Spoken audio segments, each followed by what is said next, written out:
Kapil Sharma show में महाभारत के cast के आने के बाद से ही इस शो का वो एपिसोड विवादों में चल रहा है। इस विवाद को निपटाने की पहल अब महाभारत में कृष्ण का किरदार निभाने वाले नीतीश भारद्वाज ने की है।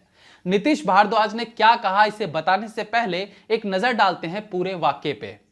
जब महाभारत की कास्ट कपिल शर्मा के शो पर आई तो मुकेश खन्ना को शो में ना देखकर सोशल मीडिया पर चर्चाएं होने लगी कि आखिर किस कारण से मुकेश खन्ना को इस एपिसोड के लिए बुलाया नहीं गया।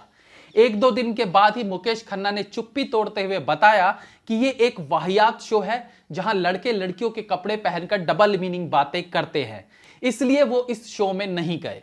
इस शो में गजेंद्र चौहान, गुफी पेंटल, पुनीत इस्सर, अर्जुन और नीतीश भारद्वाज ने हिस्सा लिया था।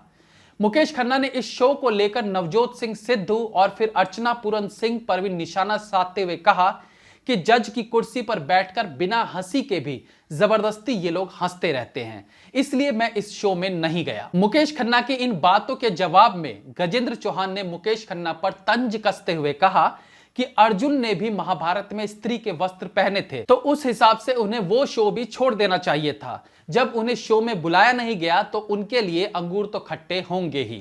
इसके बाद भी लगातार ये दोनों एक दूसरे पर अपने अपने करियर में किए गए फिल्मों को लेकर तंज कसते रहे। मुकेश खन्ना ने गजेंद्र चौहान पर बी ग्रेड और सी ग्रेड की फिल्में करने के कारण भी उनकी चुटकी ली। अब महाभारत के इस घमासान युद्ध के बीच श्री कृष्ण ने अपनी प्रतिक्रिया देते हुए कहा, अगर मुकेश ने इस शो के बारे में कुछ बोला भी है तो गजेंद्र को उसका जवाब देने की क्या जरूरत थी। इसका जवाब कपिल शर्मा और उनकी टीम को देना चाहिए। अगर शो की तरफ से गजेंद्र बात करेंगे तो इसे कैसे सही माना जाएगा।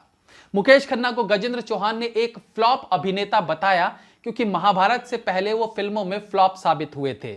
नीतीश भारद्वाज ने कहा, मुकेश ने जो कुछ कहा वो उनकी अपनी सोच थी शो के बारे में, इसमें गजेंद्र को बोलने की जरूरत नहीं थी। इसके आगे उन्होंने कहा कि इतने साल पुराना महाभारत कभी विवादों में नहीं आया, लेकिन अब इतने सालों बाद इस तरह से एक दूसरे पर आरोप लगाना अच्छी बात नहीं है। क्या महाभारत के इस युद्ध में अब श्री कृष्ण युधिष्ठिर और भीष्म पितामह के बीच के इस झगड़े को खत्म कर पाएंगे?